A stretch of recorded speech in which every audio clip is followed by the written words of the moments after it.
Olá, meu amigo, minha amiga. Muito obrigado por vocês estarem aqui no Portal do José. E a gente vai começar a nossa série de papos nesse ano de 2021, fazendo algumas revelações muito importantes. Seria muito legal que esse nosso papo aqui chegasse aos mais jovens que gostam da história do Brasil, que querem entender o que está acontecendo de fato aqui no nosso país, para onde nós estamos indo, que gente é essa que está no poder, como é que anda a economia do Brasil, ela está servindo a que tipo de interesse? Se essa história nasceu agora, o Brasil está indo para que tipo de regime? O Brasil é um país capitalista? O Brasil é um país social-democrata? Ou será que, como dizem algumas pessoas que se autoproclamam como da direita, o Brasil está dominado por comunistas e a gente precisa banir esses comunistas aqui do nosso país? Isso tudo a gente vai discutir aqui agora. Se você está conhecendo o nosso portal, se inscreva, dê o cliquezinho no cantinho, dê o joinha se gostar, compartilhe os nossos vídeos, convide outras pessoas para conhecer o nosso conteúdo, veja as nossas lives anteriores e vamos embora. Gente, se nós levarmos em consideração o que algumas pessoas que se autoproclamam como da direita, como é o Brasil hoje, nós chegaremos à conclusão que o Brasil é uma nação comunista. Vamos pegar aqui um trecho de uma fala do principal articulador político, intelectual, das pessoas que estão no governo Bolsonaro. Nós temos vários ministros que seguem a orientação dessa criatura que está fora do Brasil, está nos Estados Unidos.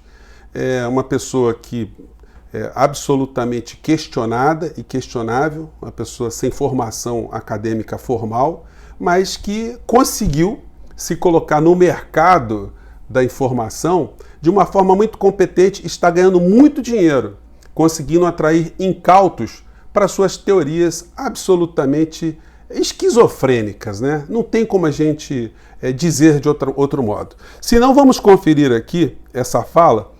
E se a gente analisar essa fala, eu estou pegando apenas um fragmento, mas são vídeos, são centenas de vídeos onde esse tipo de pensamento ele é replicado, ele é bombardeado para os seguidores do governo Bolsonaro, aos seguidores dele próprio e seguidores também de outras pessoas que são subintelectuais, que também divulgam as mesmas teses, né? Vamos conferir aqui, vamos lá. Esta prova é a arma, a única arma que nós podemos usar contra esta ditadura comunista implantada nas nossas universidades e, portanto, implantada no Brasil. De onde saíram esses 11 idiotas do STF? Se não saíram idiotas comunistas do STF, se não saíram da universidade. De onde saem os doutrinários que metem ideias na cabeça dos oficiais das Forças Armadas, se não da universidade? E assim por diante. Gente, se vocês não querem mais dar um jeito, então vocês que se fodam, o Brasil que se foda, a direita brasileira que se foda, os conservadores que se fodam, que é o que merecem. Bom, e aí ele vai, esse é um fragmento de um dos vídeos, né? Mas vocês vão pegar vários vídeos dele. Eu assisti mais de 100 horas de vídeo do curso dele, porque até para criticar eu tive que entender de onde estavam vindo algumas desses pensamentos, né? E aí eu fui tateando vagarosamente, porque a gente sempre respeita a pessoa mais velha, enfim, não significa que não fez universidade que não possa deter algum tipo de conhecimento, mas aí você vai percebendo que há muita fraude, há um estelionato intelectual. E como algumas pessoas conseguem ganhar dinheiro de diversas formas, esse indivíduo conseguiu ganhar dinheiro e continua ganhando muito dinheiro com muita gente incauta que defende esse tipo de tese. Vamos analisar aqui, gente. Tem uma linha filosófica, né, que a gente usa silogismos para chegar a algumas conclusões. O que é um silogismo, né? Você tem algumas premissas, você combina essas premissas e você alcança um resultado lógico lá na frente. Portanto, se a gente for analisar dentro dessa ótica, aqui no Brasil, segundo ele e os seus seguidores, existe uma hegemonia comunista nas universidades já há algumas décadas que os militares não conseguiram limpar, segundo o discurso dessa gente. Então, as universidades formam, durante décadas, pessoas com uma orientação comunista, os profissionais liberais de todas as áreas, empresários, pessoas na área das ciências, pessoas dentro dos meios de comunicação, na área do mercado financeiro, dentro das Forças Armadas, na igreja, enfim. Todo mundo é derivado de algum tipo de ideologia comunista. Portanto, segundo essa gente, há uma hegemonia nessas instituições de pessoas que são comunistas dentro das televisões, da dramaturgia, da teledramaturgia, autores teatrais, músicos, dentro das academias militares em todos os níveis, nossos generais, todas as suas armadas são doutrinadas por pessoas comunistas. A Igreja Católica, algumas igrejas neopentecostais, todo mundo deriva do pensamento comunista. Então, gente, o Brasil só pode ser uma nação comunista. É a conclusão que a gente chega. Para essa gente, os comunistas precisam ser combatidos. A sociedade brasileira precisa ser limpa dos comunistas. Mas onde estão esses comunistas? E se o Brasil está totalmente dominado pelos comunistas, e o Brasil é então uma nação comunista, que modelo é que essa gente quer implementar no Brasil? Nós vamos sair desse comunismo que nós estamos vivendo para ir para onde? O que essa gente exatamente está pensando? Gente, como vocês podem ver, é uma esquizofrenia fantasmagórica tão grande que não tem lógica, o tema não fecha. Quando a gente vai colocando a lupa em cima desses argumentos, você vai percebendo que nós estamos diante de estelionatários histéricos que conseguem engabelar uma série de pessoas, e essas pessoas, infelizmente, hoje estão no poder. No poder político e no poder econômico de uma maneira geral. Essa gente aqui que se arvora como sendo gente da direita, eles estão muito longe de ser isso, gente, porque a direita clássica mesmo, sequer ela se apresenta como sendo de direita. Vocês acham que os grandes empresários, os grandes grupos econômicos, eles se confessam, eles se colocam publicamente como sendo pessoas da direita? Se a gente pegar uma lista aqui que está no Wikipedia, né, que eu vou colocar para vocês, das pessoas mais ricas do Brasil, essas pessoas são de direita, são pessoas que defendem o livre mercado, defendem o Estado mínimo, defendem cada vez mais menos impostos para os seus grupos e cada vez mais a socialização da miséria. E aí você tem o que nós chamamos de escumalha, né? Essa gente aqui são as pessoas do metal rígido, né? Fora delas, você vai encontrando esses pensadores e outras pessoas que fortalecem esse discurso da direita, o discurso liberal, desse modelo econômico, que a gente vai dar o nome de escumalhas, que são aqueles restos do metal duro, né, que sobra quando o metal é cortado. É o resto que é descartado. Então, essa gente que sonha um dia em ser bilionário e nunca serão bilionários, eles fazem o mesmo discurso do Capitão do Mato, que elogiava o senhor de engenho por ter uma série de escravos e até dizia para os escravos que se eles trabalhassem muito ali, que um dia eles poderiam, inclusive, virarem também senhores de escravo. Então, vocês imaginam o seguinte, o homem que encabeça a nossa lista aqui em dólares, né? O Jorge Paulo Lemann, vocês acham que ele é comunista?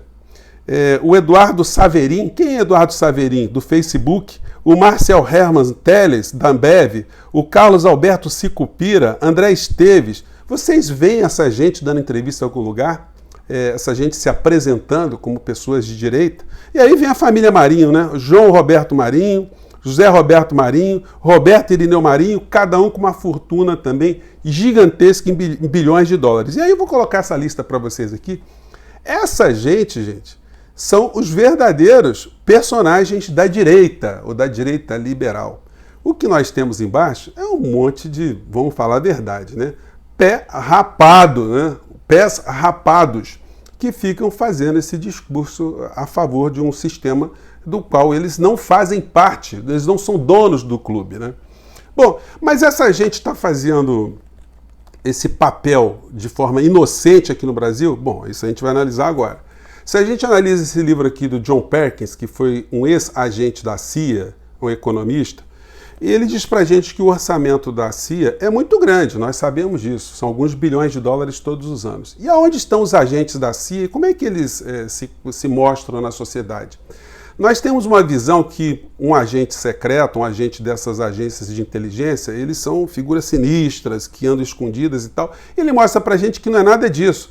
São pequenos empresários, pessoas dentro dos meios de comunicação, dentro do setor financeiro, dentro das Forças Armadas, que simplesmente municiam os órgãos de inteligência lá nos Estados Unidos com as informações que eles coletam aqui no nosso país. Eles funcionam normalmente assim, são pessoas de carne e osso que são encontradas em qualquer lugar, mas a serviço, sempre travestido com algum tipo de consultoria, de trabalho acadêmico, de algum trabalho empresarial, né, para que se saiba exatamente o que está acontecendo no país onde tem interesses econômicos dos Estados Unidos. Isso não nasceu agora, porque desde que os Estados Unidos declararam sua independência, todo o interesse econômico dos Estados Unidos, que tinha um comércio ali muito centralizado com a Europa através do Reino Unido, né, quando eles rompem essa ligação política e econômica com o Reino Unido, eles desenvolvem uma visão que a América Latina inteira não deveria mais comercializar com os continentes europeus, mas sim, quer dizer, com o continente europeu, com os países europeus, mas sim com os Estados Unidos. Então eles desenvolvem ali uma ação política baseada numa frase, né, que nós conhecemos até hoje: a América para os americanos. Eles vão fortalecendo suas forças armadas para garantir cada vez mais um domínio militar, uma pressão política através das forças militares, e mais à frente, já no século XIX, eles entram com a política do Big Stick, né, do porrete. Olha, se não comercializar com a gente, a porrada come. E aí a gente teve a Primeira Guerra, a Segunda Guerra, eles eclodem uma potência econômica no planeta, né, e começam a expandir seus domínios por todos os lados, e no Brasil não foi diferente. E quanto menos governo independente nós tivéssemos aqui, melhor para os americanos. A gente vê nesse livro aqui do professor René Dreyfus, que eu entrevistei uma vez, muita gente não sabe, mas eu fiz programa de televisão na TV Brasil, TV educativa, por quase 15 anos, né? Então, é um programa de cidadania, um programa que tinha bastante audiência na rede, né? E eu entrevistei esse professor René Dreyfus. E nesse livro aqui ele fala para a gente de como o governo americano, através de algumas instituições, patrocinou políticos, jornais, emissoras de televisão para difundirem a ideologia, o pensamento de interesse do governo norte-americano. Então, quando a gente pega esse documentário aqui, que eu acho muito interessante, que eu vou disponibilizar para vocês, a gente vai se deparar aqui com a fala de um pesquisador norte-americano e de um ex-deputado brasileiro que recebeu uma sondagem para ganhar uma grana, e também de um deputado que reagiu, o que aconteceu com ele, um deputado que não quis aceitar essa grana. Vamos lá. E o senhor Ivan Plantassi recusou-se a dizer por que ele recebia aquela enorme quantia de dinheiro. E não por coincidência, talvez, não sei, não tenho prova, mas o deputado Rubens Paiva morreu na prisão. Imagine if the Brazilian government were to have funded Barack Obama, had spent $30 million on the campaign in the last campaign, or they had sent money to support the governors of Florida or California in the electoral campaign. Imagine the outcry in the United States if they had done that. Yet Gordon saw nothing wrong with the United States government funding candidates in the campaign, the anti-Goulart candidates in the election of 1962. O governo norte-americano passou a mandar dinheiro, muitos recursos ao... Eu vou disponibilizar esse documentário, gente, que é muito interessante, vale muito a pena conhecer, vale muito a pena você indicar esse documentário, sobretudo para quem é jovem, né? Para quem não conhece muito bem a história do Brasil. E a gente vai conectando outros assuntos no meio dessa história. Isso aqui é uma foto do embaixador Lyndon Gordon com o general Castelo Branco, o Marechal Castelo Branco, que foi o primeiro ditador que nós tivemos aqui com a implementação da ditadura a partir de 1964. O embaixador norte-americano, ele relata depois para o presidente Lyndon Johnson que ele tinha uma conexão muito grande com os militares brasileiros, que passava pelo Roberto Marinho, que viria ganhar uma rede de televisão mais à frente, o dinheiro norte-americano para montar a maior rede de televisão e de propaganda do regime militar aqui no Brasil. Esse aqui é o Roberto Marinho e o seu sócio americano, chamado Joe Wallach. Ele nem falava português, falava muito mal espanhol, e ele veio para o Brasil para coordenar as finanças que foram mandadas lá pelo Grupo Time, norte-americano, e o Grupo Life também. Ficou muito tempo no Brasil, depois a gente teve uma imposição constitucional que só quem poderia ser sócio de meios de comunicação eram pessoas de nacionalidade brasileira. O que ele fez? O senhor Joe Wallach, ele se naturalizou como cidadão brasileiro. Ficou como sócio do Roberto Marinho durante toda a ditadura militar, depois da ditadura, e depois voltou para os Estados Unidos e recobrou ali a sua cidadania norte-americana. Esse pensamento de fazer com que nós pensemos sempre a favor dos interesses dos Estados Unidos tem sido difundido pelos filmes, pela música, pelos grandes jornais, pelos meios de comunicação, e a gente chegou a ponto de ter, numa TV a cabo, um programa gerado especificamente de Manhattan, né, nos Estados Unidos. Era o famoso Manhattan Connection, sempre trazendo aqui os temas do cotidiano dos Estados Unidos para a nossa classe média, as pessoas que sonham em viajar para Miami, comprar bugiganga por lá. Aqui é uma foto aqui postada no Facebook do presidente brasileiro atual, que eu nem vou falar o nome, que ele se reuniu em 2017, antes das eleições, com seu filho, num Conselho de Relações Exteriores, um centro de formação ideológica para que eles soubessem o que pensava a família Bolsonaro sobre economia. Então eles fizeram ali a primeira aproximação e na sequência, né, a gente vai vendo todo tipo de membro desse governo com a proximidade muito grande aos interesses norte-americanos aqui no Brasil. Aqui está o Paulo Guedes, que morou nos Estados Unidos, que se formou lá, enfim. A gente vai ver várias cenas assim dessa subserviência, essa vassalagem. Aqui é o presidente da República, lá na Embaixada dos Estados Unidos, com o embaixador e alguns militares brasileiros também, né, que batem continência para a bandeira americana. Presidente brasileiro, embaixador norte-americano, né? E aqui o general Mourão, que morou também nos Estados Unidos, justamente na época da ditadura militar, onde fez cursos lá num colégio interamericano de defesa, que formou vários ditadores pela América Latina inteira. Não é à toa que é mais um desses americanófilos que estão dentro do governo. Aqui o Eduardo Bananinha, até algumas pessoas brincaram comigo no vídeo anterior, né, que eu coloquei uma matéria de jornal que nos mostra que existem pesquisas que apontam que uma pessoa que contrai Covid, ela tem uma diminuição no pênis. E que o que seria... Aí uma pessoa escreveu para a gente, imagina só o que vai acontecer com o Eduardo Bananinha. Eu falei, o pênis pode virar uma bananinha passa, né? A gente só pode rir desse tipo de situação.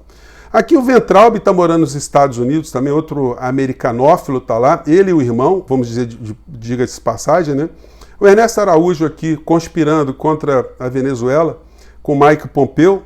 Aqui o Steve Bannon com o Eduardo Bananinha, né? O Bannon com o Olavo de Carvalho, esse centro de conspirações, né, aqui para o Brasil. O jantar do Olavo de Carvalho, o presidente, Steve Bannon, enfim, a turma toda aqui. E aqui, eu não sei se vai dar para vocês verem como é que existem grupos aqui no Brasil que colocam a bandeira norte-americana, não sei se vai dar, acho que vai dar para ver sim. Aqui tem aqui no cantinho aqui, esse é o pessoal do Terça Livre, eles têm a bandeira ali da monarquia e a bandeira dos Estados Unidos. O senhor Orlando Santos, que está lá nos Estados Unidos, também com a bandeira norte-americana aqui ao fundo. Esse aqui é um youtuber chamado Renato Barros, tem mais de 800 mil inscritos e vocês podem ver também no fundo ali a bandeira dos Estados Unidos. Aqui é um dos youtubers também histéricos também com a bandeira dos Estados Unidos também.